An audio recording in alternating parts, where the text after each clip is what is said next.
출연자 우리 남임이 오셨습니다. 만나서 반갑습니다. 안녕하세요. 또 우리 시청자분들이 궁금해하고 계시니까 자기소개 한번 부탁드리겠습니다. 안녕하세요. 저는 휠체어는 탔지만 즐거운 삶을 잘 살아나가고 있는 장지혜라고 합니다. 지금 어떤 일 하고 있는지가 궁금하거든요. 회계법인에서 국제 전문 파트를 전문으로 하는 회계사로 활동하고 있습니다. 아, 회계사님이세요? 네. 우와. 자격증을 따기 전까지 과정에서 조금 어려운 일이 있었다고 들었습니다. 이게 어떤 얘기일까요? 물론 회계사 시험을 공부하는 사람들이 다 누구나 어려운 점이 좀 있었지만 네네. 저는 좀 힘들었던 게 이제 처음 2차 시험을 보고 좋은 성적을 거두고 나서 네. 이제 한 과목 합격을 앞두고 있었는데 그때 좀 사고가 났어요. 연말에. 허리 쪽에 워낙 크게 다쳤기 때문에 두 군데 정도는 수술을 하고 나머지 한 군데는 이제 보존 치료로 이제 추를 달아놓고 한 2달 정도 네. 누워서 지내야 되는 시기도 있었고 네. 사실 많이 다친 거였고 굉장히 그 다음에 아팠어요. 이제.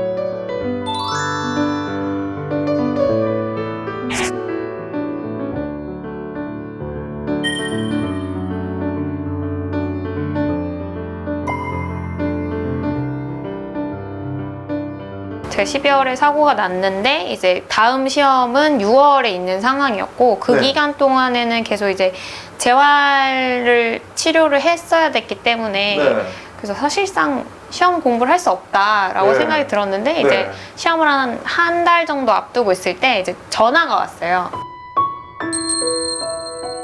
그게 금감원에서 이제 네. 시험을 신청을 안 했으니까 이제 직원분이 혹시 뭐 전산 오류나 그런 오류인지를 알고 확인차 전화를 했는데 제가 네. 그 전화를 받고 저 시험 안 보러 갑니다 라는 얘기를 해야 되는데 그 얘기가 안 나오는 거예요. 그래서 그때 내가 정말 그냥 시험장에도 안 가보고 이 시험을 포기하면 이게 내가 어떻게 보면은 평생 한이 남겠구나. 맞아요. 그래서 결국에는 조금 어려운 상황이지만 이제 시험 주최하는 측에도 뭐 1층에 휠체어로 갈 수 있는 공간이 있냐라고 여쭤보고 그 다음에 네. 병원에도 이제 재활이 끝난 다음에 공부할 수 있는 좀 공간을 마련해 달라라고 부탁을 드려서 결국에는 이제 재활이랑 공부를 병행해서 시험을 보고 이제 제가 퇴원을 하고 나서 발표가 났다라는 떨린다. 생각을 듣고 네. 이제 이렇게 스크롤을 내렸는데 없는 거예요. 아이고. 근데 아이고. 알고 보니까 가로로도 넘겼어야 돼서 이쪽에도 있어요? 진짜 없나 하고 다시 옆으로 봤더니 있는 거예요. 해방감. 우와! 이제 끝났다. 해냈다 내가. 야. 빨리 사회로 그냥 돌아가야겠다. 원래 내가 있던 자리로 돌아가야겠다라고 생각했던 계기이기도 네, 했던 것 네. 같아요. 그래서 엄마한테 학교로 복학하겠다고 해서 복학을 했어요. 아.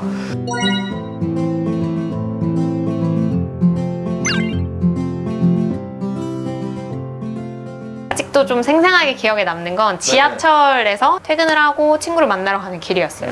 네. 원래 퇴근 시간에 되게 사람이 많잖아요. 그래서 제가 근데 열심히 탔죠. 저도 가야 되니까. 근데 이제 되게 할머니가 이렇게 보시면서 되게 안타까운 목소리로 왜 이렇게 붐비는 시간에 차를 탔어?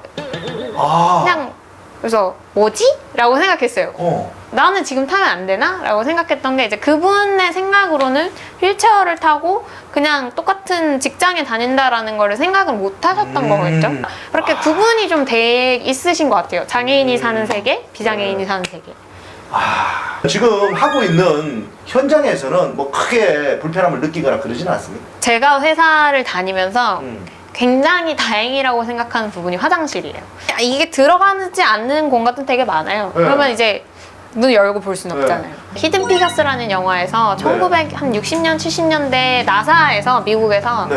흑인 여성 화장실이 없어서 비 오는 날 한 30분 정도 뛰어가는 영화 장면이 나와요. 그 장면에서 있는 상황이 대한민국 휠체어 탄 장애인들은 계속 오늘날에도 겪고 있는 일이에요.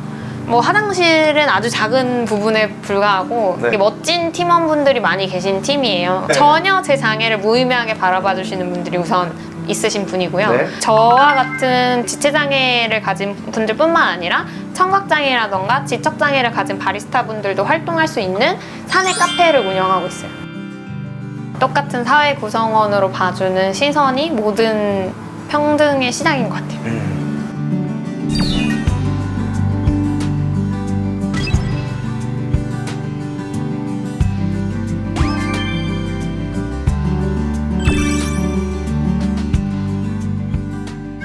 제가 대학교 때 이제 중간에 어학연수를 미국에 갔던 때가 있는데 그때부터 운동을 시작했어요.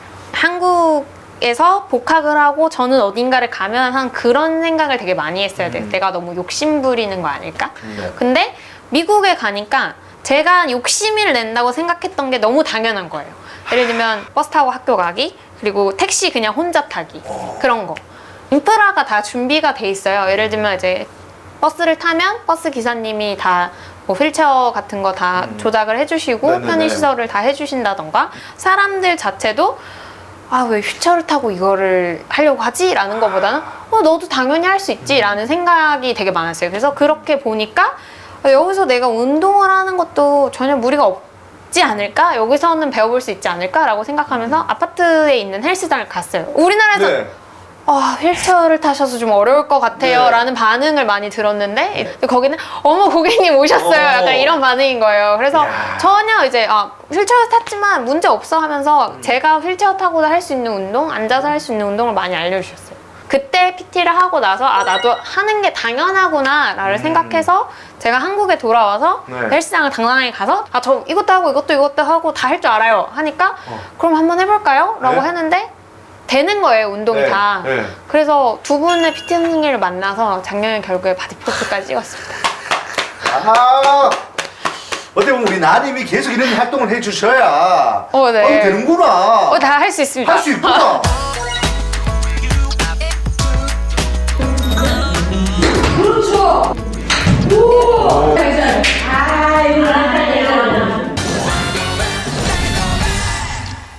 우리 나님이 나한테 국회한테 뭐 바라는 게 있다면 제가 끝으로. 오늘 정말 기다렸는데요, 이 순간을. 왜냐면 네. 제가 꼭 말씀드리고 싶은 게 있어요.